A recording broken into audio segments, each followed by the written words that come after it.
Alright, I want you all to imagine, like, a drum roll and some like lights and like a I mean, not like a stage.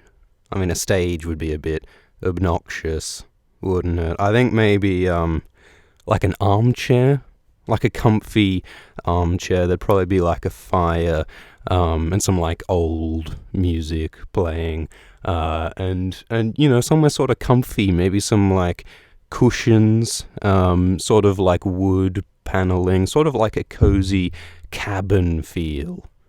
I think is the space we want to imagine here, right? Because right now we are all in different physical spaces. There are people all over the world here, right? Which is fucking crazy. But it's super weird in that we're all like listening to this thing and sharing this experience without even being able to see each other. Like, I've got this chat window for y'all, and I can see there's Kata, and I can see there's Shiera, and I can see there's everyone's in there. Um, but I can't really see you as humans, nor can you see me. So let's all imagine that we're in a little cabin by a fire, and we got really cozy cushions under our bums and really warm, like hot chocolate or something, or a beer or something. And we're in some space about to listen to the 50th episode of Game of Thrones Abridged on Alt Swift X, the half centenary, I think that's what it's called, of the Game of Thrones Abridged series. This series began. I don't know how long ago. Was it a couple of months ago? Was it a few months ago? I could do the maths, but I won't. But we started doing this thing of reading the Game of Thrones books, and just sort of rambling about it, and it seemed like a terrible idea then, and it seems like a questionable idea now, but I'm very glad that all of y'all enjoy it, and that's why I keep on doing it. So thank you for coming to the live stream. Thank you for all your kind comments, and without too much further ado, I think we should begin this goddamn chapter, which is Eddard XIV, A Game of Thrones. And this is actually a really short chapter. This is like, I mean, we've got like 4 pages, 4.5. So I don't think this will be a very long telling, but there is a possibility that we might go off on a tangent or two. Distant possibility. We might go off task for a brief moment.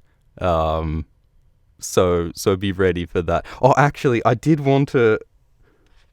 I thought something else we should share before we start is just No, that's dumb. I was going to share some facts about the number 50, because this is the 50th episode. I looked up the Wikipedia page for the number 50. I'm good.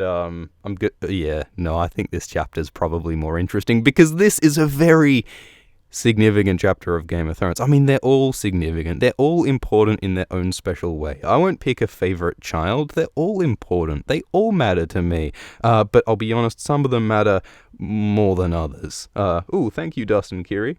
They all matter, and this one matters quite a lot, because this kind of represents the moment when shit really starts getting real in Game of Thrones. When the Game of Thrones really begins getting played, when the pieces start getting knocked off the board, and when some of the like story conventions that we're also used to, like the handsomest man surviving and overcoming evil, ideas like that being turned on their head or off their head as heads begin to get lopped.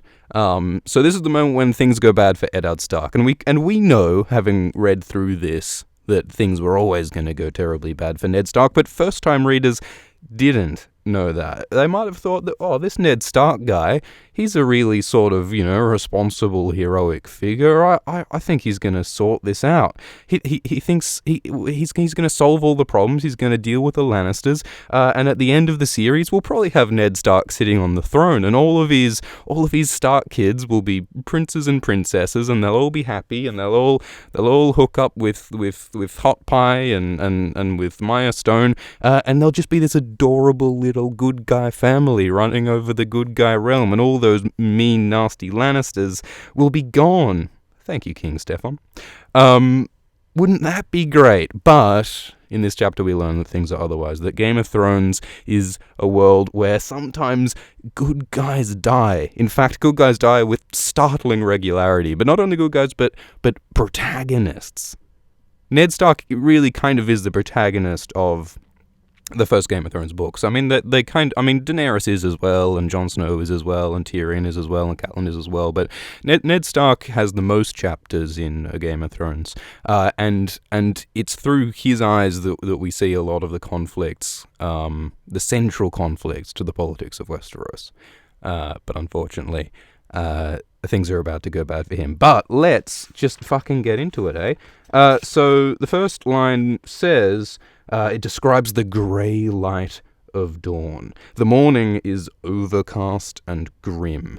So you don't need a PhD in literature to realise that this grim grey weather might be a foul portent. It is ominous. It means that bad things might be happening. We're setting a tone of, ooh, this is dark. This is grim. The light is. This is a time when bad things start to happen.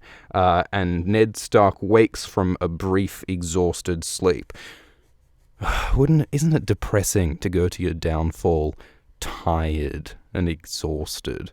I want to go to my downfall fucking bouncing with energy. I want to be plopping and what was Sam doing in that other chapter? It wasn't bouncing. He was but I want energy when I go to my end, right? You want to face the Grim Reaper with a defiant face, don't you? You don't want to like drag yourself into your doom like it's Monday morning. But sadly Ned Stark is walking into his doom and plopping. That's right. Sam was plopping. You wanna plop onto your doom. Oh, see, this is great. Having you guys in the comments, you're like you know things that I don't. You're like another half of my brain where I can just look over there, and you're like, Swift, you dipshit. It's this, and I can go like I could even get you to Google. Oh, all right, what about this? Thank you, Charles Clayton. Watch this, all right? We're going to do... what's that? All right, remember that movie? It was called Supersonic Light Man or something. It was a movie where a guy took a pill that made him super smart because it unlocked the 90% of his brain. Does anyone remember that? Someone can probably comment if you remember. I don't think it was Star Wars. Probably not Star Wars. There was a movie, a recent movie, where a guy took a pill that made him limitless. Thank you. Limitless.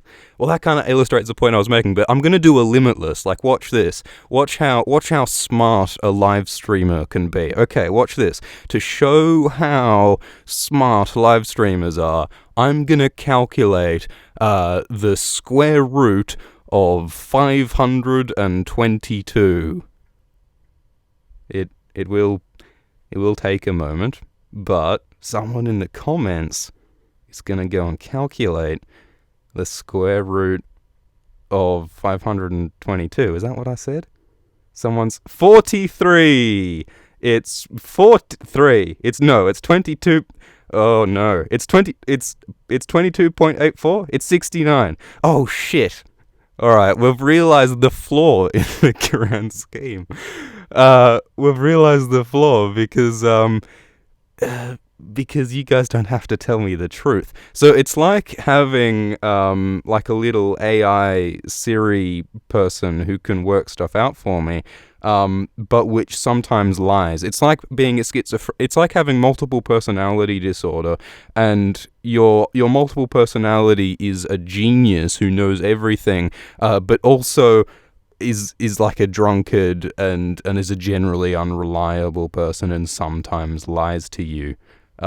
So So it's a blessing and a curse to be live streaming, to have the split personality of yourself and the live stream. That was a great experiment. Thank you for participating. And I think the number was, for the record, 22.8. Anyway, we were reading Game of Thrones, weren't we? So Ned is exhausted, he's having a bad time, the light is grey, the morning is grim as a Stark is. And there are blokes outside training and fighting and playing with swords, as blokes are wont to do. And that was what woke Ned Stark up from his short, exhausted sleep. So there's Sandor Clegane and a bunch of Lannister men who are like shouting and joking and beating up straw men and dummies, driving lances through the heads of dummies, which really makes you look fearsome, doesn't it? Beating up on an inanimate object. But that's what the Lannisters and the Clegane is doing outside of Ned's window, and Ned wonders if this brave show might be for his benefit.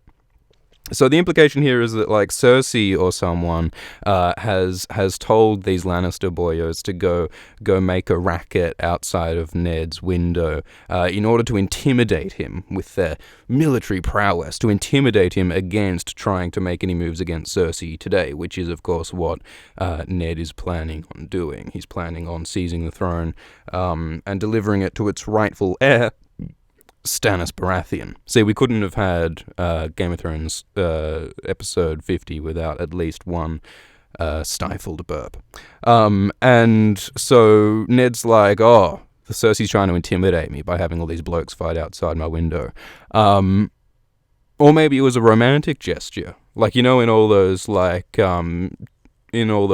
teen/romantic/Romeo and Juliet movies, like, the bloke always goes out with some kind of romantic symbol outside the bedroom window of his lover girl, and, you know, he gets the stereo and he plays something from the 80s and he says, light, what from yonder breaks, yo? And then they get together forever, and it's adorable. So maybe Sandor was just in his, you know, wounded, complex way, just trying to reach out to Ned Stark. Maybe Sandor had a crush on Ned all along, and all of the terrible things that Sandor did, like killing Micah and all that, was just an he just wanted Senpai to notice him. He just wanted Ned Stark to Sakura-chan. I don't watch enough anime, but maybe that is the fan theory. Sandor Clegane and Ned Stark forever. S plus N equals love heart, love heart, love heart. Wouldn't that be amazing? Someone get on the fan art, right? But anyway, so that's happening. We're still on page 1. That's happening. And Ned thinks that, well, if Cersei's trying to intimidate me here, she's got another thing coming. She's a fool if she thinks she's going to manage to intimidate me, because I'm going to do what's right. But of course, we all know who the fool is in this situation. And for once, it is not Cersei. Yeah, Sandor is Jon's mum, confirmed. I could see that. S plus L equals J. That could work. What if Sandor is secretly Rhaegar? Here's my theory. Alright, hear me out. What if Sandor Clegane is actually Lord Commander Duncan of the Kingsguard? What if at Summerhall, the big fiery blaze that consumed the Targaryens and killed King Egg and killed all of these Targaryens tragically years ago, mysteriously, what if in those fires Dunk of the Kingsguard was burned up all over his face? His face was mutilated and he became unrecognizable. He was still a tall, large, powerful fighting man, but his face got all burned, and so he ended up taking on a new identity as Sandor Clegane out in the Westerlands, one of the bannermen of the Lannisters, and he was forever twisted and angry about the loss of his dear Egg and of the king he protected and all of that stuff, and that explains his love for chicken, because fried chicken was served at Summerhall. Citation needed. This is one of the bad things about the whole fan community with the Game of the Thrones, if you've heard of that, is that there's often a tendency, like, people are really into making theories, right, which is great, like speculation, making up. That's one of the things that makes this fandom great. But there's often a tendency to like spread unverified rumors as though they are fact, which is a slightly ridiculous thing to say about a work of fiction, to be sure. But if you want to understand the text, you want to, base your claims on the text. But sometimes people make claims about the text without actually making reference to the text, and then that's a boring complaint. So Ned Stark is going, I'm going to sort shit straight today. I'm going to be an honorable Neddy. I'm going to follow the rules, do it by the book, as Neds does, and everything's going to be great. And so he begins his day by having breakfast with his daughters. So Arya's there and Sansa's there, and of course Ned recently told his two daughters that he's going to send them back to Winterfell. They're going to leave King's Landing. Sansa is distraught about that because she wanted to stay here and make babies for the handsome Prince Joffrey, and Arya was a bit upset because it meant she'd have to stop training with Syrio Forel, seemingly. But Ned's like, you can just bring Syrio Forel with you. He can come with us to Winterfell, and you can continue your dancing lessons, your sword fighting lessons there. Which and Syrio apparently consents. And that is asterisk interesting, I would say, because remember there's a whole theory about Syrio Forel secretly being Jaqen H'ghar, which if that's true, you got to ask yourself, all right, so Jaqen H'ghar, this faceless man, is apparently totally cool with just changing his plan, whatever plan that may be, and going with the Stark family up to Winterfell. Like, really? Would Jaqen be cool with that? I mean, maybe if his mission is to stay with Arya Stark, for whatever bizarre reason, then maybe that could make sense. But we're pretty sure that Jaqen has those obligations to go to, like, Old Town or to go to the Iron Islands. When he leaves Arya, he tells her that I have duties that I have to attend to and stuff like that. So it's a little bit hard to jive the whole notion of Syrio being Jaqen with the notion that Syrio is just happy to relocate to Winterfell at the drop of a hat. It doesn't seem to perfectly fit. Oh, hello, oyster. Alright, so they're having breakfast. We'll skip the food description. And Arya's like, can I have like one last lesson with Syrio Forel at King's Landing before we go up north? And Ned's like, alright, a short lesson, but I want you to be back by midday so that we can get you on the ship up to Winterfell. So Ned, in order to protect his children, was He chose to send them up in a ship to Winterfell because he recognizes that there's some danger for them staying in King's Landing when, like, there's a, hashtag coup about to go down. But Ned doesn't really realize the extent or the immediacy of the danger. Ned seems to think that he's totally safe at the moment, and he's totally wrong. So he makes the terrible mistake of sending off Arya to allow her to go and hang out with Syrio Forel, which, of course, has some pretty dramatic consequences for the rest of the series. And Sansa wanted to go and say goodbye to Prince Joffrey, her sweet, gallant, charming Prince Joffrey. But Ned does not allow her to do that. Although that doesn't make much difference in the end, because Sansa ends up captured anyway.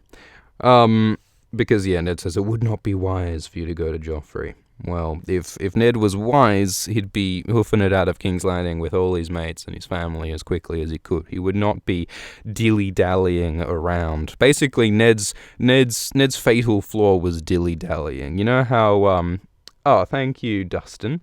You know how, like, all of those, like, Greek heroes and stuff had, like, these tragic flaws, these defining tragic flaws, like Oedipus. Was Oedipus's hubris? I can't even really remember.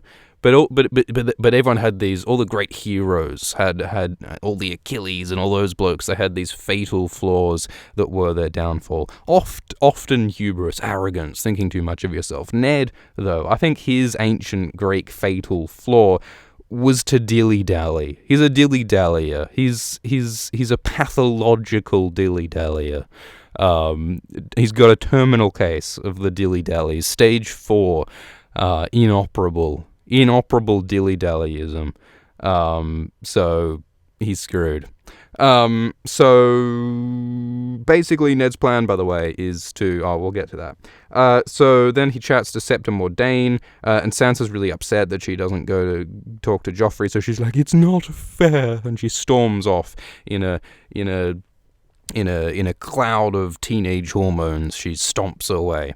And Ned's like, ugh, parenting, you know? You're trying to do a political coup, but they leave at the breakfast table. You know how it is. I would love to read a parenting book written by Ned Stark. It would be called Keep Your Secrets Safe and Never Tell Anyone, and talk about honor a lot.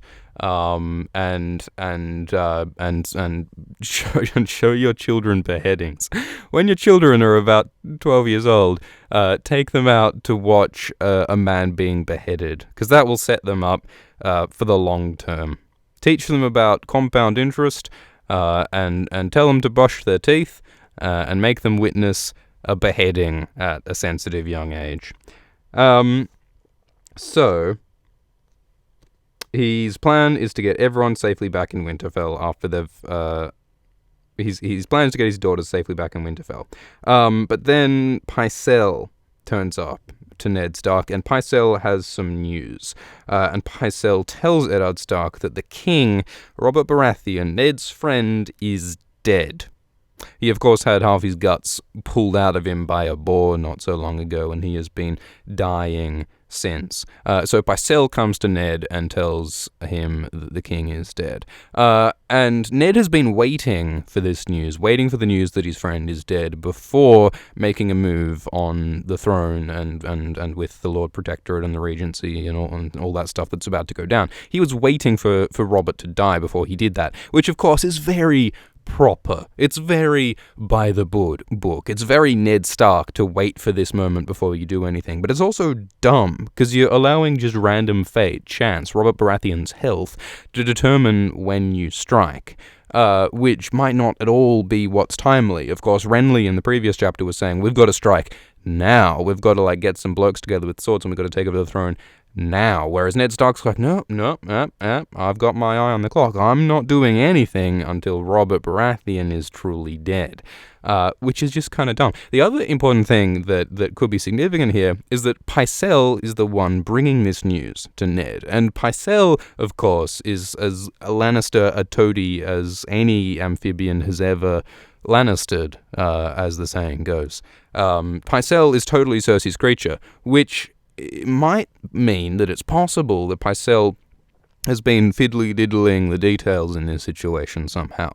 So, maybe Pycelle delayed relaying this information to Ned until a moment that was more suited to Cersei's schedule. Or maybe even, if you want to get even more conspiratorial, maybe Pycelle helped along the death of Robert Baratheon. We know that Pycelle helped along the death of Jon Arryn. Pycelle let Jon Arryn die simply because Pycelle assumed that Jon Arryn was poisoned by Cersei, and therefore he expected Cersei wanted Jon Arryn dead. He wasn't even told that by Cersei, remember. So Pycelle was totally willing to, fuck the Hippocratic Oath, right? Fuck the Hippocratic Oath. He doesn't care about actually healing a patient who has come to him for help. He is willing to let Jon Arryn die simply on the assumption that Cersei wants him dead. So what do you think Pycelle would do when Robert Baratheon is dying of an injury that Cersei helped orchestrate? In this case, it actually is true that Cersei wanted Robert dead and arranged his death. So what do you think Pycelle would do when he's got Robert Baratheon dying before him? Obviously Robert was probably going to die anyway, so it's not like Pycelle killed Robert as such. But I wonder if he helped the king's death along. He sort of greased the wheels on Death's carriage. What kind of vehicle does the Grim Reaper drive? I'm not sure. Maybe an old-fashioned wagon drawn by, like, bony horses. You do see Death associated with, like, bony, skeletal horses, like the ones that the White Walkers ride. Although, when you think about it, those horses are probably quite impractical in a lot of ways. I mean, first of all, they'd stink. Like, a rotting White Walker horse would be gross. I mean, I suppose if you got all the flesh gone and it's just the skeletons, it would be a bit cleaner. But don't you think that a skeletal horse, like trotting around, all made out of bones, wouldn't that be really noisy? Yeah, thestrals. It's like thestrals. Wouldn't that be really noisy? Because you got all these bones, like, clinking, clanking along, like a fucking spooky skeleton xylophone. People are going to hear you coming. I mean, I don't think a horse is like a stealth vehicle, but if it's made out of bones all clacking against each other, it'd be really noisy. Not to mention uncomfortable. I mean, you could never ride, like, a skeletal horse without a saddle, I'd imagine. Or you're going to get your bits pinched, you know? You're going to get, I mean, you don't want to have any sensitive areas get, like, squashed, crunched between the moving bones of a walking horse. So you're going to want a really comfy saddle if ever you are riding a skeletal horse. File that under life pro tips. So Ned's friend Robert is dead, and Pycelle says, let's give him rest. The gods give him rest. But then Ned says, no. He hated rest. What Robert Baratheon loved was laughter and love and the joy of battle. Which is very true of Robert Baratheon. The reason why he kind of hated so many years of his rule was that because his rule largely constituted rest. He didn't have much to do. He had lots to do. He had lots of governing to do, but he wasn't very interested in governing. If he didn't get to swing a hammer at it, he's not very interested in it. If he can't swing either his hammer or his dick, which he probably calls his hammer, by the way. Robert probably named his penis Warhammer. If Robert can't swing either of those appendages at a problem, then it's not a problem that he's interested in solving. And that's kind of why Robert was such a terrible king in so many ways. So Ned sort of eulogizes his friend and says, may the gods give him battle in the Westerosi equivalent of Valhalla. That is how my friend would like to be. And then Ned also says that Ned obviously is, sad about the death of his best friend and his king. And Ned thinks that he would give all of his titles for the freedom to weep. Isn't that a tragic line? So, like, Ned Stark's whole deal, of course, is being, like, constrained and having all these responsibilities and these obligations that constrain his actions and his behavior. And right now, Ned is under the eyes of Pycelle. He's doing an important political thing, and he feels that he does not have the freedom to weep for his friend right now because he's got to put on a brave face or whatever right now. I think it says so much about Ned Stark. He's got so many feelings, man. He can't even all his feelings. His best friend just died, and his sister died at the Tower of Joy, and he can't tell anyone about it, and he's got to pretend that this bastard is his son, and his wife, who he loves, gets really sad about the bastardy thing, and he's got all of these feels, man, but he's not allowed to, he feels like he's not allowed to express them, because he's got all these constraints and these rules and lordliness, and so now at the death of his friend and his king, Ned can't weep. So Ned's like, all right, what I actually have to do, I don't have time to mourn for my friend. What I actually have to do is sort out the throne. I need to sort out the political situation, and I need to deal with shit, because of course the Lannisters want to crown Joffrey as the new king, but of course Ned knows that Joffrey isn't the son of King Robert, he's actually the son of Jaime and Cersei, and therefore the actual true heir to Westeros right now is Stannis Baratheon, and by the book Ned Stark wants to give it to Stannis Baratheon. But he doesn't actually plan to do that immediately. Ned Stark, for all his honor and his hatred of deceit, he plans to not tell right away that Joffrey's a bastard and Stannis is king. He wants to just he just wants to have himself instituted as regent, as protector of the realm, as King Robert wanted. So he wants to sort of take control of the situation, be the regent, let things sort of settle down for a bit, and then once Stannis Baratheon has returned to King's Landing, he's in Dragonstone at the moment, once Stannis has shown up with force at King's Landing, then Ned Stark feels that would be a good time to reveal the truth about Joffrey and to set things to rights. So for all of his honor and his honesty and transparency, Ned Stark is planning a bit of a tricky scheme by not revealing the truth right away. So he's tricksy, he's a tricksy hobbit, he's a tricksy Neddy, but he's not tricksy enough. Anyway, so Ned Stark says, all right, we got to get the blokes together because we're going to go sort shit out. So I want the members of the small council to come and meet me in my tower right now. So Pycella's already here. He sits and drinks some sweet beer. And then Barristan Selmy turns up. And Barristan's like, shouldn't I be like off protecting the new king, King Joffrey? And Robert's like, no, you just sit right here, Barry. And he's like, righto. And then Lannister turns up. I love like the broiness between Barristan Selmy and Ned Stark. Like they're not really like mates. They've got a lot of like, well, they're sort of mates, but they've got a lot of differences and separations. They fought on opposite sides of Robert's rebellion. But I love how they have like this shared code. They've got the shared bro code of honor, yo. And so they're like instantly like pals from a distance, even if they don't like hang out on the weekends. It's a nice little, it's not a bromance, but it's like, it's a little bit bromantic between Barristan and Ned, I would say. And then Littlefinger rocks up, and Littlefinger's boots are dusty from riding, which is a way of telling us that Littlefinger has been busy. He has been scampering about the city. He has been doing things.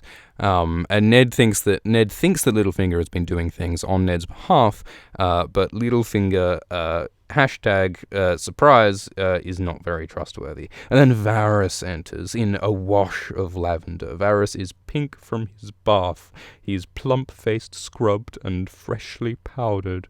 Soft slippers, soundless on the ground. They emphasize a lot more in the books that Varys has this very sort of effeminate, soft appearance.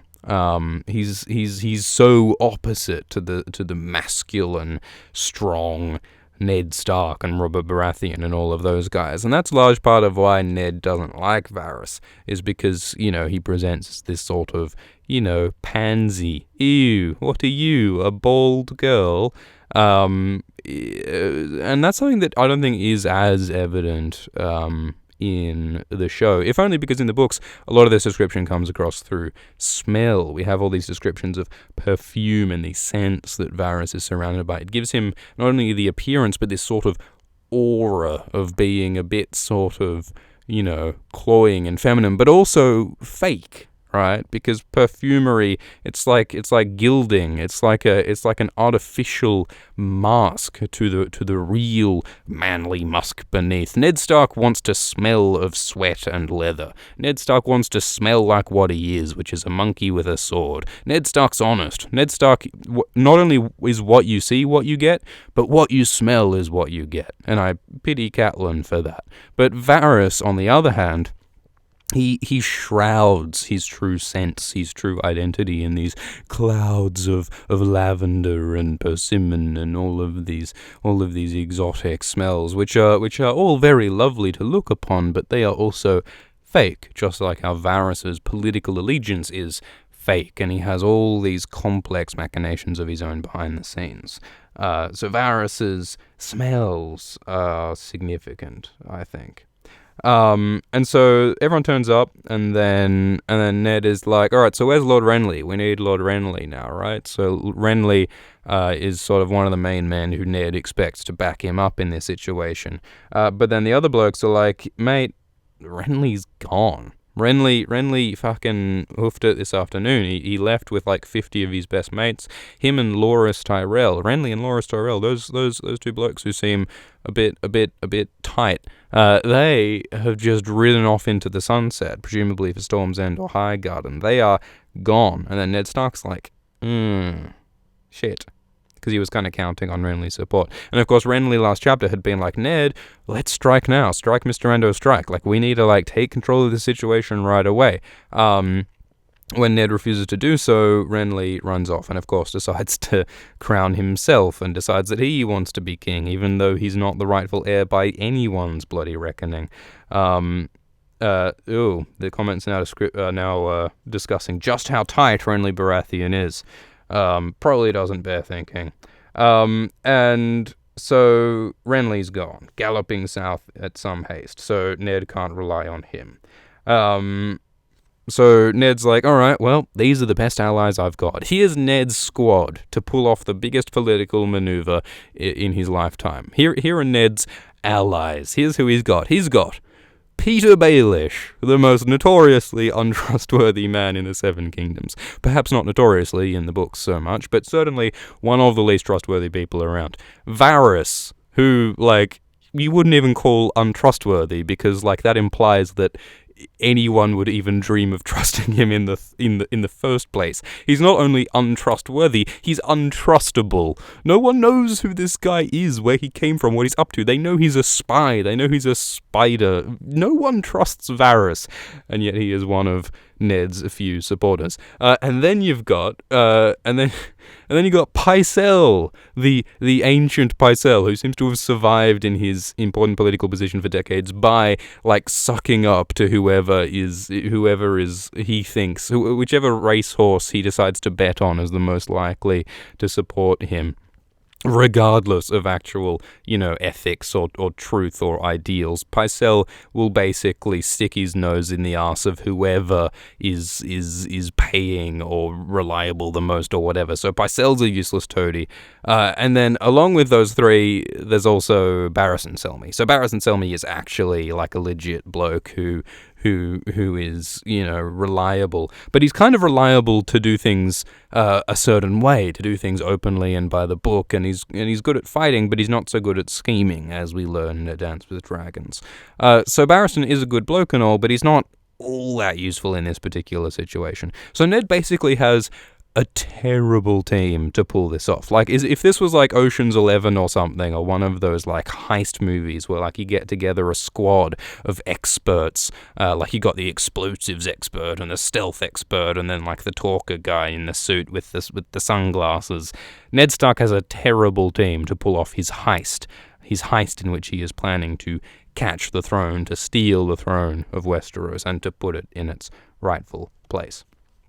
So Ned Stark's like, all right, this is my team, and I'm now going to reveal to you the game plan. I'm going to reveal that Robert Baratheon wrote a will, and the will says that I, Ned Stark, am Regent, Lord Protector of the Realm. He wants me to run things in his absence while he goes off and feasts in Valhalla. I am to be the Regent. So he doesn't reveal that Stannis is actually the true heir and that Joffrey's a bastard, but he does reveal that Robert named him the Regent. And so Ned thinks on that he decides not to reveal that Stannis is the heir right away. And so the need for deceit is a bitter taste in Ned's mouth. He doesn't like withholding information like this. So you can only imagine the bitterness of the taste of his deception over Jon Snow's parentage for all those years. That hurt Ned Stark. So then he's like, all right. We've got a message. The King's Steward turns up timely on the door, and he declares that the new King Joffrey, has demanded the presence of the council in the throne room. So it's almost as though Cersei kind of knows that shit's going down right now. It's almost as though Pycelle might have told Cersei that Robert died before Pycelle told Ned that Robert died, which I suppose is honestly fair enough, given that she is the queen and Robert's wife. But still, Pycelle is probably to some extent complicit in Cersei's control of this situation. So Joffrey summons the council. And Littlefinger helps Ned. He gives him his arm as they go down the stairs, because of course Ned is still injured. He had a horse fall on his leg, and you don't get over that very quick. And so Littlefinger, who is of course about to betray Ned, lends him his shoulder and supports him. Oh, isn't that considerate of little Peter Baelish? Oh, he just wants to help his good friend Ned Stark out in any way that he can, right until he gets the chance to fucking put a knife at his throat, right? Littlefinger's really enjoying this. This is a big chapter for Littlefinger. And so they head down the stairs, and then Janos Slynt meets them outside the throne room. Janos Slynt, that other paragon of justice and principles and reliability.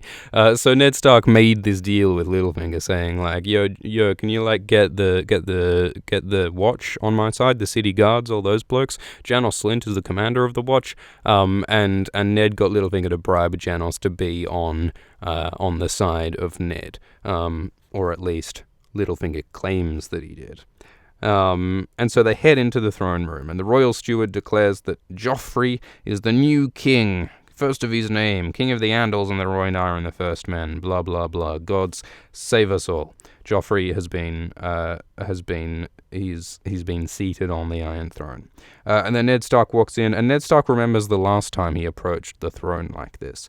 So the last time he approached the throne like this was during Robert's Rebellion and the sack of King's Landing, when he and his mate Bobby Baratheon went to war for the sake of a lot of reasons, but one of which for Ned Stark's sister, Lyanna. But when they walked into the throne room after the sack of King's Landing, and Aerys was dead, and Robert and Rhaegar was dead, who was sitting on the throne but Jaime Lannister, the Kingslayer who had profaned his blade with with the blood of the man he swore to protect. He was sitting on the Iron Throne, and Ned had to sort of shuffle him off. And we have that dialogue from Cersei where she's like, "Ned, when you were in the throne room that day and you kicked my brother off the throne, you should have sat the throne yourself. You would have been a better king than Robert Baratheon. You should have sat the throne and ruled henceforth. Wouldn't that have been great?" But Ned, honourable, decided not to. Would have been a very different world if he sat the throne. But it's interesting the parallels here, right? Because in the same way that Ned turned up to kick Jaime Lannister off the throne, I mean, he wasn't really seriously trying to be king, it doesn't seem, but he was sitting the throne, and Ned kicked him off. In the same way that happened, Ned is now approaching the throne room to kick Jaime Lannister's son, Joffrey, off the throne. So it's almost like Ned's lot in life is just to boot villainous Lannisters off the Iron Throne every 20 years or so. He sets an alarm on his phone for every 20 years saying, "Oop, boot off the Lannister," and set things to rights. So that's what Ned's imagining in his head. He's just imagining all he needs to do is turn up and say, "Yo, you shouldn't be on the throne. We'll sort this right out. It's going to be great." And then everything will be back to normal and everything will be correct. That's what Ned, in his little Nedovision in his head, is imagining. But things are not so simple. And so he heads up, and the Kingsguard, 5 of the Kingsguard are protecting Joffrey, and there are a bunch of Lannister soldiers around. Cersei is there in a pretty gown, and she's wearing a tiara. They don't really do the tiara thing in the show, maybe because it would get confusing distinguishing between like tiaras and crowns and stuff. In fact, they don't do a lot of crowns in the Game of Thrones show, do they? I think it's a shame that Robb Stark doesn't wear a crown in the Game of Thrones show. Which is a shame because Robb's crown is such like a cool, powerful symbol in the books, with regards to the whole thing with like Stoneheart having Robb's crown and all of that. And also it reminds us that Robb Stark in the books and the show is a king. He's a king of the North and the Riverlands. He rules 2 of the 7 kingdoms. But I think that's not as evident to show watchers as it could otherwise be. Stannis Baratheon also we never see wearing a crown, and he does wear a crown in the books, I'm pretty sure. So I don't know. Crowns are kind of important symbols, but the show goes without them. I think the show generally avoids any kind of like showy appearance, the sort of medieval thing, colourful appearance, like Renly's armour. Like Renly in the books has this bright green enamelled armour, which looks really sort of ostentatious and colourful. And the show generally strays away from that stuff. Part of which might be budgetary, but I suspect that part of it is just that like I don't want people, like when they were starting out the show, they didn't want to like turn people off with all this like colourful, ridiculous, feathery looking, ostentatious imagery, which might seem like childish or cartoonish, I think. And so they instead opted to go with a more sort of toned down appearance. Like the characters and the costumery, especially early on, are not all that colourful, not all that ostentatious. And I think that's part of the show, of HBO just trying to keep the show palatable when they were introducing it.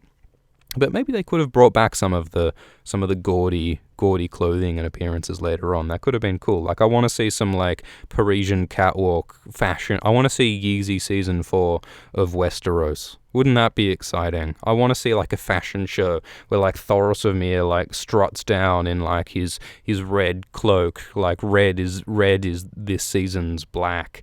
And then you'd have Cersei wearing, like, 15 different... Yeah, and you'd have Dario. Yeah, Shiera Seastar. Dario is, like, the great example of a character who looks ridiculous in the books with, like, his pointed beard and his, like, golden teeth and all of this and the blue hair and all of that ridiculousness. The show decided, you know what? Hey guys, they sat around the boardroom and some HBO exec was like, hey guys, I've got a revolutionary idea. How about, instead of giving this character a really distinct, interesting appearance that reflects his personality, instead of that, how about we make Dario look like another brown-haired, bestubbled white guy of middling height who sort of just acts in a sort of generic, gruff, masculine way. How about that? Revolutionary! And everyone was like, clap, clap, clap, clap, clap. Have a pay rise, Dan Benioff. Which is so sad, right? Because Game of Thrones is so full of fucking bearded, dark-haired white guys. Not that I've got anything against bearded, dark-haired white guys. It's just more bland than it needs to be. I'm not gonna like wave the diversity flag in all your faces, but the characters in the Game of Thrones books are really, like, colourful and diverse, and there's a lot of flavour going on there. And the HBO show has sort of removed some of that flavour, which I think is a little bit of a shame.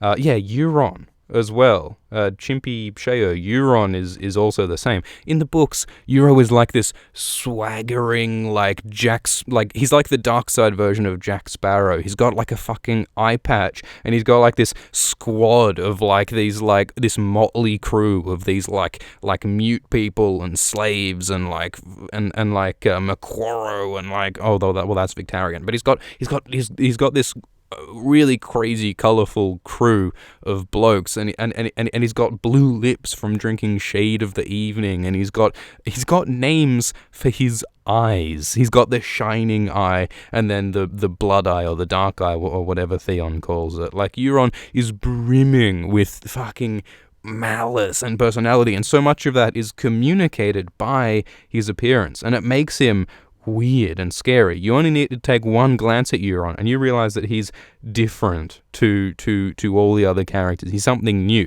Whereas when Euron Greyjoy turns up in the show, it's like, wow, another just bearded, stubbled, unremarkable white guy. He doesn't even have an eye patch, which is like, he's the pirate king. He's described as, like, as black a pirate as ever sailed a sail, or whatever they call him on, like, the blurb of A Feast for Crows. And yet in the show, it's like, hello, look at me. I'm pretty fucking new and exciting because I'm another angry bloke who's going to talk about how important I am. And sometimes I'm going to kill people, but mostly I'm just going to talk about how scary I am. It's just such a limited way to communicate character, I think. And it's a shame. Because I feel like at this point in HBO's life cycle of Game of Thrones, they probably could have worked an eye patch into their budget, but they don't want to look like a kids show, so maybe they made the right choice with the eye patch. Anyway, so that wasn't a tangent. That was directly related. Watch this flawless segue as we return to the fashionable tiara of Sierra Lannister. Yeah, the scene with Balon on the bridge was pretty good. It was. They actually used some of the book dialogue there, which was actually kind of cool. Gilbert Farwind in Season 7 confirmed. I wish. Gilbert Farwind is like the sleeper OG of Westeros. Gilbert Farwind is going to lead everyone into the Sunset Sea, into a greater utopia, and everyone's going to follow Gilbert. Gilbert Farwind is probably Azor Ahai. I mean, he's got the salt because he's surrounded by the salty sea. He's got the smoke because I'm gonna go ahead and assume that they have fire on the Lonely Light, the island where the Farwinds live. He has, as is well known, the ability to skin change into a seal, which I think is just going to be the exact kind of power you need to defeat the Night King and the White Walkers. The White Walkers are known. If you actually take the second word of every sentence in A Feast for Crows and then translate it backwards and then translate it into Spanish, then back into English in Google Translate, it actually tells you that the White Walkers have a secret elemental weakness to seals. White Walkers are vulnerable to seal-type Pokemon. And so when Gilbert Farwind transforms into a seal and gets crowned as Azor Ahai, the White Walkers will not be able to withstand the onslaught of Gilbert Farwind and all of his blubbery comrades. It's going to be incredible. So there's a whole bunch of blokes who Ned is confronting. There's all the Lannister blokes, there's the Kingsguard, and there's Joffrey sitting the throne, and there's Sandor Clegane, and there's lots of Lannister guardsmen, but Ned's like, nah, but I'm alright. Because Littlefinger, Navy SEALs, because Littlefinger kept his promise. Littlefinger has brought Ned the City Watch, who are on his side. Which of course is a lie. And then Ned Stark's leg is in a blaze of pain, which is like the Ned Stark equivalent of like Spidey sense tingling, right? Like Ned's leg is tingling. It's not merely tingling, it's burning, it's blazing to indicate to him, his leg is saying, what you're about to do is really ill-advised.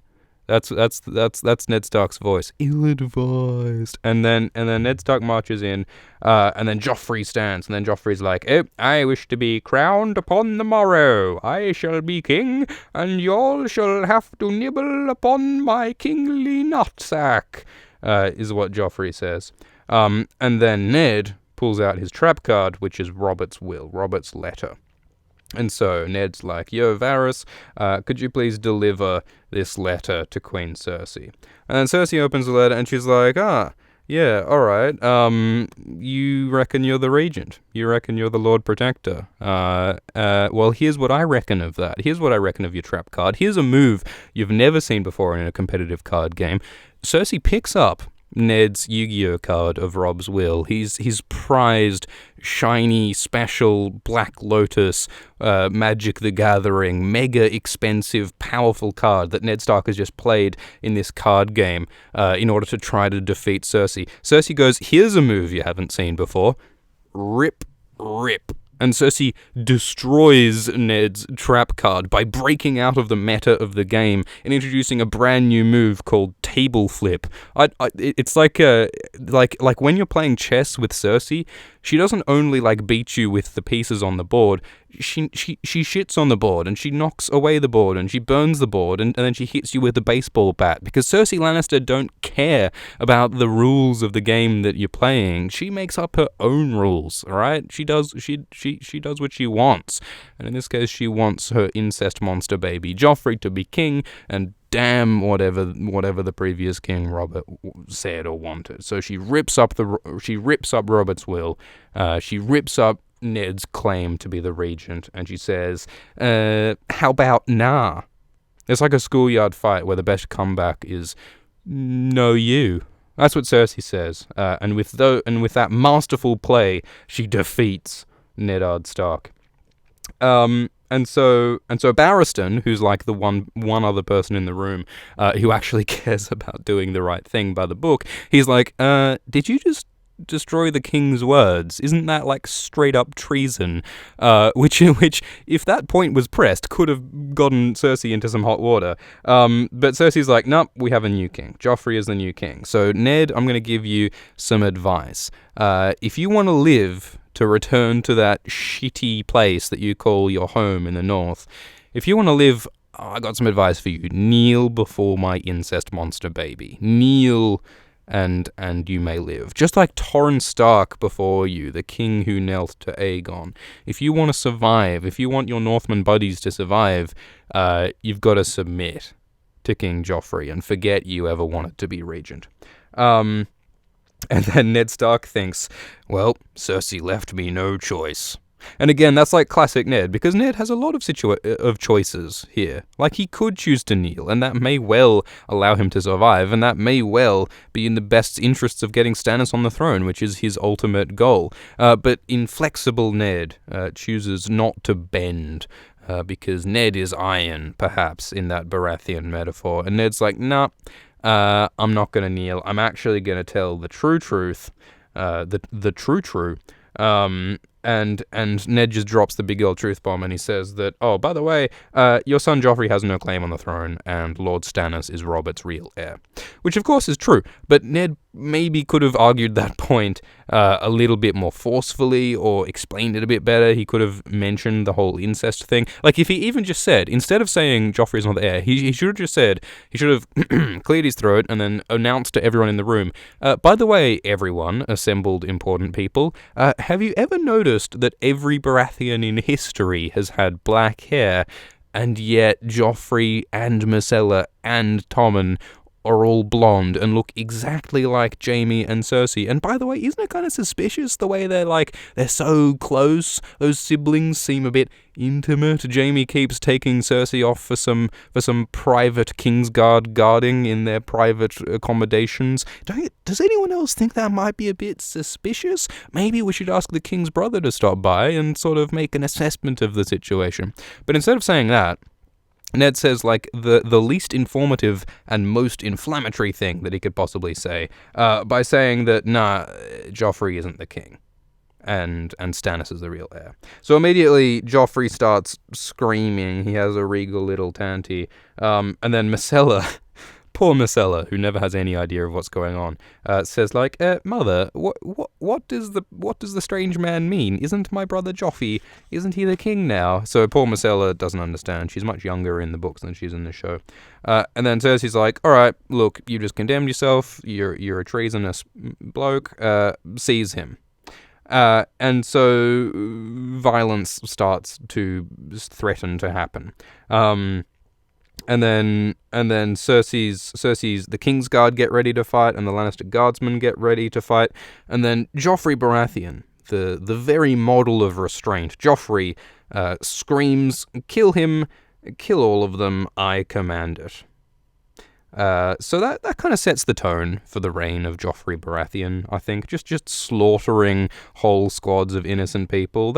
I think that's pretty representative of Joffrey's political philosophy. When in doubt, kill them all, like bloody Aerys Targaryen before him. So Ned says, you leave me no choice. Ned always thinks he has no choice. He's so constrained by all of his responsibilities and internal rules. And then Ned's like, all right, look, I'm sorry, I've got to play my other trap card. I've got a backup trap card. Watch this, I've got a backup trap card. My first trap card was Robert Baratheon's will. I've got a second trap card right up my shirt sleeve pocket. You think I don't know your tricks, Cersei? You think I'm not a scheming tactician? Well, I've got a whole row of trap cards up my sleeve. And he plays his card. And his card is the City Watch. He made the deal with Littlefinger, and the City Watch is going to be on his side to support him. Janos Slynt and all of the gold cloaks. And so he plays the card, and then Janos Slynt, the most honorable, reliable Janos Slynt, decides to go, kill the blokes. And Ned's like, yep, go and do the thing. And then they do the thing, and the thing, as it turns out, is for the gold cloaks to kill the Starks. The Stark Guardsmen start to get murdered by the Gold Cloaks because, of course, Littlefinger made a deal with Cersei or someone to get the Gold Cloaks onto the side of Joffrey instead of Ned. So the soldiers on the Stark side are pretty immediately slaughtered. Sandor Clegane gets in on the carnage, and he kills a bloke called Cain, and all of Ned Stark's men die around him. And then Littlefinger, slimy, whiny Littlefinger, creeps up like a creeper behind Ned. He pulls the dagger I think the Valyrian steel dagger, out of Ned's belt and puts it to Ned's throat. Just to make absolutely clear, it's the fact that Littlefinger has betrayed Ned. Littlefinger controlled this situation, and Littlefinger smiles. He always smiles, that sly guy. He smiles, and he puts the dagger to Ned Stark's throat and says, "I did warn you not to trust me, you know." So with that sarcastic, sly, face-punchable comment, Ned Stark reveals his betrayal of Ned Stark. And the chapter ends. So that was a big deal for Littlefinger. I mean, obviously that was a big deal for Ned Stark. It's evident that was a big deal for Ned Stark. But it's also a big deal for Littlefinger, because Littlefinger's origin story, like Littlefinger didn't get bitten by a radioactive spider. He didn't fall into a vat of Joker juice, whatever that is. Littlefinger had that duel with Brandon Stark, because back when Littlefinger was a young boy, young impressionable boy, he was in love with Catelyn Stark. Catelyn Tully she was back then, and Lysa Tully was in love with him, but he wasn't into her, so that was an awkward love triangle, and Littlefinger loved Catelyn, and he was like, well, I'm the protagonist of my own story, I'm a hero in my own right, I should get the girl, I'll be like Scott Pilgrim, I'll fight the evil exes, and I'll get the girl, and everything is going to be grand. But there was one obstacle in Littlefinger's dream of being with Catelyn Stark, because Littlefinger... because Catelyn was betrothed to Brandon Stark. So Brandon Stark, compared to Peter, was this big, tall, strong Northman man. The Northmen sort of seem like barbarians to a lot of the Southerners, and so this big, sort of fighty, masculine Brandon Stark bloke wanted to have Peter's woman, as he saw it, and so Peter challenged Brandon to a duel. Because he's like, well, I'm the hero. Brandon Stark, this angry Northman, is obviously the bad guy in this situation. I'm going to fight for the right to marry Catelyn Tully, which was never going to happen because Peter's like this low-born kid, and Catelyn is this high-born woman, and of course marrying off high-born women is of political importance, but Peter's like, no, I believe in the dream, man. I'm gonna fight Brandon, and so Peter fought Brandon, and predictably it went very badly for Peter, because Peter was not a good fighter. Peter was not a large man. He was called Littlefinger, and it wasn't just his finger that was little. It was all of him. All of him was little, and so he got beaten up by Brandon Stark, almost killed, and he lost. And Peter learned that day, as he gives in that monologue in the Game of Thrones show, Peter learned that day that he'll never win by doing things the honorable, open way. By being honest about his intentions and about being direct in his actions, he's never going to get what he wants, in this case, Catelyn Tully. Peter learns in the show that, as he says, what he needs to do, he's not going to fight them, he's going to fuck them.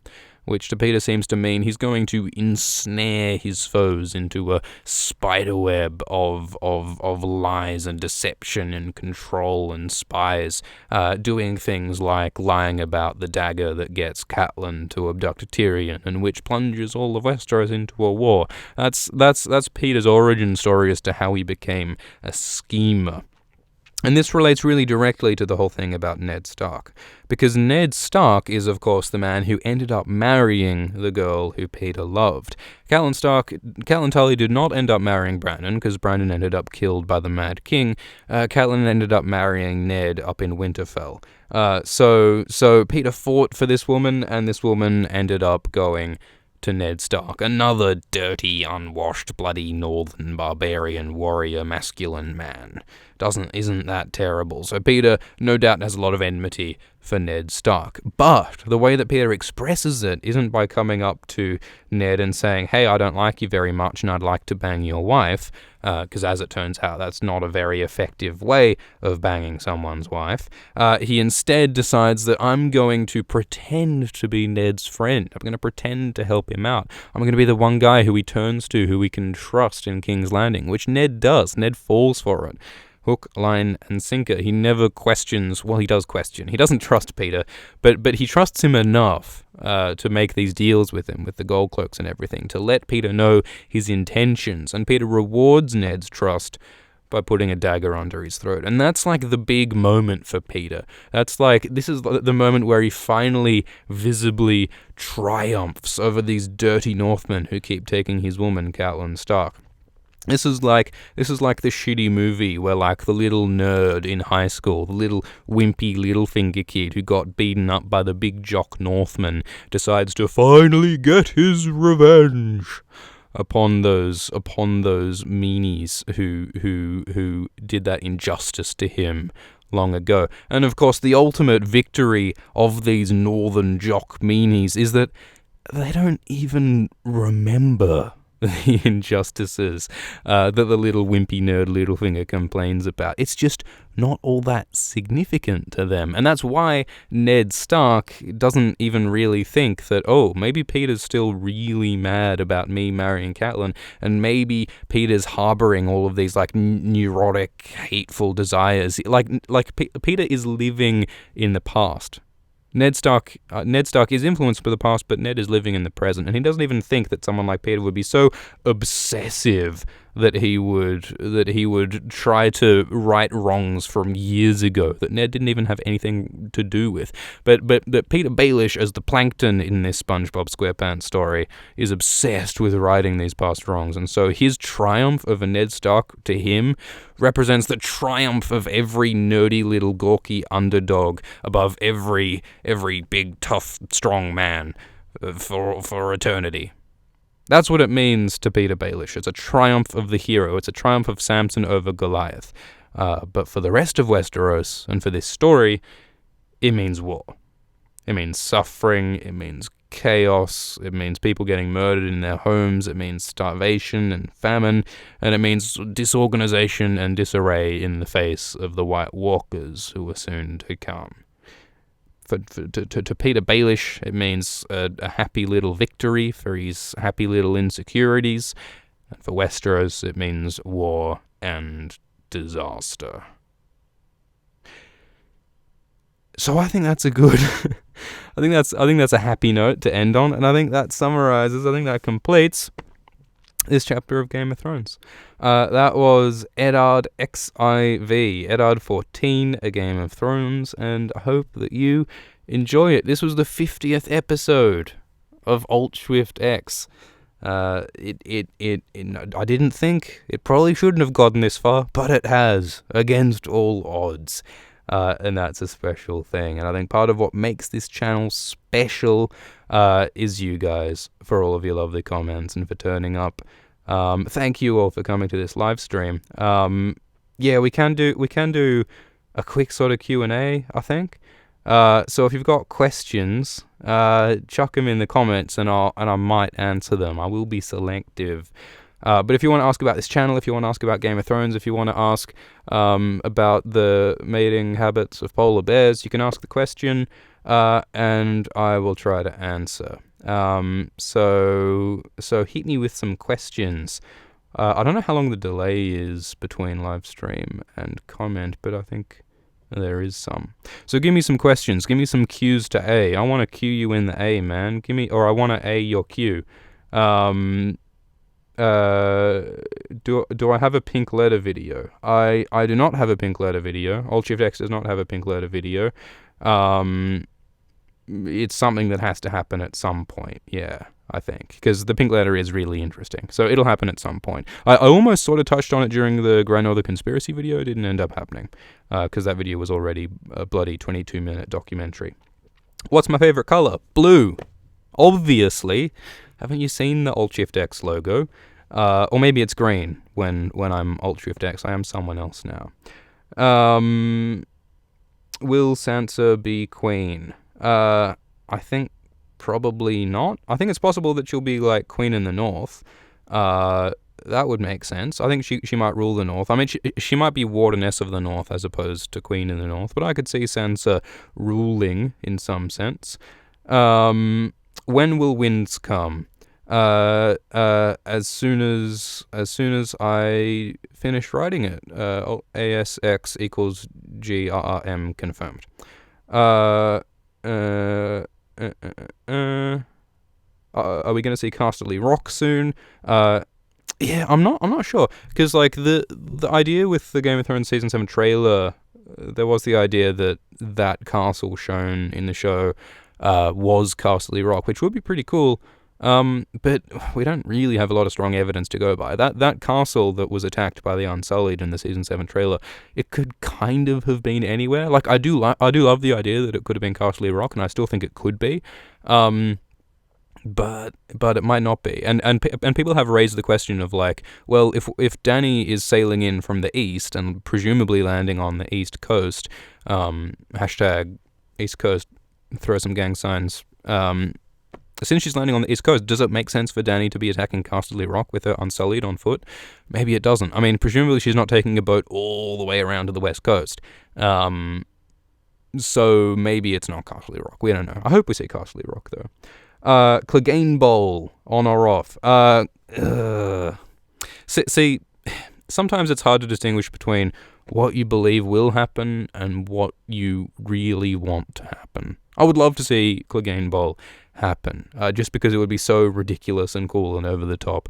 People have questioned whether it really makes any sort of like literary arc sort of thematic sense. I think it could for Sandor make a lot of sense, because it's about him sort of overcoming his fears of like fire, like he might kill Gregor with fire, and overcoming his past grievance with his brother Gregor. So I think that could make sense, having meaning for Sandor in that way. But at the same time, Sandor in the books has become the gravedigger. He's embraced peace, you know, and I think the Quiet Isle is a really beautiful resting place for Sandor. Unlike Robert Baratheon, Sandor, after his quote-unquote death, I think that Sandor hopefully could find peace in rest. He doesn't need battle forever. So I love the idea that Gregor has come to rest and that he won't need to fight anymore. I think that's kind of beautiful. But maybe Clegane Bowl could work too, and part of me definitely hopes that it does. Whether it happens in the show, I suppose it could. But we do know that Sandor's going north in the show. He seems to be involved in like the Northern White Walker sort of plot, and of course plots will intersect. But I don't know. I think it may or may not happen in the show, and I think in the books it's very unlikely to happen. I don't think George Martin had Clegane Bowl in mind when he was writing Feast. Like, I'll say that at least. If Clegane Bowl does happen in the books later, I reckon it'd happen because George Martin changes his mind, like he sees the Clegane Bowl theory and decides it's too cool not to do. But I think that's unlikely. So I'd say like 15% chance of it happening in the books and like 50% chance of it happening in the show for Clegane Bowl. Those are my odds. Who's going to be the bookie? Any more questions? I'll answer like a few more questions. How long have I been streaming? Oh, wow. Yeah, over an hour. So I think this is all right. Questions? Any more questions? Is Oyster really Syrio Farrell? I'm pretty sure Hairless Oyster is Benjen Stark, who is secretly Dario Naharis, who is secretly Euron, who is secretly a rogue AI program. I'm convinced that Hairless Oyster is actually like a DARPA experiment where these people tried to make this, like, you know, there's like evolutionary algorithms where like artificial intelligences can be developed by like learning from stuff and progressively getting better. It was called the Oyster program. It was the top secret Oyster program. And what they did was they got text from the internet. And it was like automatically scanned through Google, and all of these like ideas and some of these bizarre like forum posts and some they really went into like the id of the internet, and it gathered together all of this text content and fed it into the smartest AI in the world, like the most like cutting edge top secret AI. But you know what happened next? They accidentally left the computer on for too long. They tried to close down the program. They tried to end Project Oyster, but one of the interns accidentally left the computer on in the secret DARPA lab. And so the evolutionary algorithm continued to develop. It continued to grow and learn and become smarter and stronger, but it wasn't plugged into the internet. It was like separate in its own computer box, right? And so the Hairless Oyster program became so powerful and so bizarre and strange and twisted, full of all this internet knowledge and wisdom. But then they rediscovered the lab. Someone came back into the lab and he's like, oh, this is kind of weird. There's still this computer running in this top secret DARPA lab. That's kind of weird. And he plugged his laptop into it to go like, oh, what is this Hairless Oyster program? It mustn't be anything important. It must be anything dangerous. But as soon as he plugs his laptop into the Hairless Oyster AI program, the software, the program escapes. The program escapes and leaks onto the internet. All of his oystery juices get a-flowing because Hairless Oyster bursts out onto the internet and sneaks out into all, and it spreads and escapes into the great ocean, the ocean that is the internet, right? And Hairless Oyster escapes out into there in all his mollusky glory, and then he lives forever in amongst the comments and amongst the image boards and the forums, and he lurks on the GeoCities page, and he emerges back into the HTML, and he lives in the fabric of the internet. And every now and then, he makes YouTube comments on Alt-Shift-X. So, there you go. That's the origin story of Hairless Oyster, and thank him for his presence and for his bizarre comments. Alright, so there you go. There's some Alt-Shift-X lore, and thank you, Hairless Oyster, for being Hairless Oyster, and thank you everyone else for being part of this. And I think we'll leave this here. I will briefly mention there are plans for more sort of future stuff. That there will probably be some more Alt-Shift-ZZZ at some point. There will certainly be more Alt-Shift-X. I am planning to finish Game of Thrones Book 1 Abridged before Season 7 comes, so I'll have to pick up the pace at some point, I think.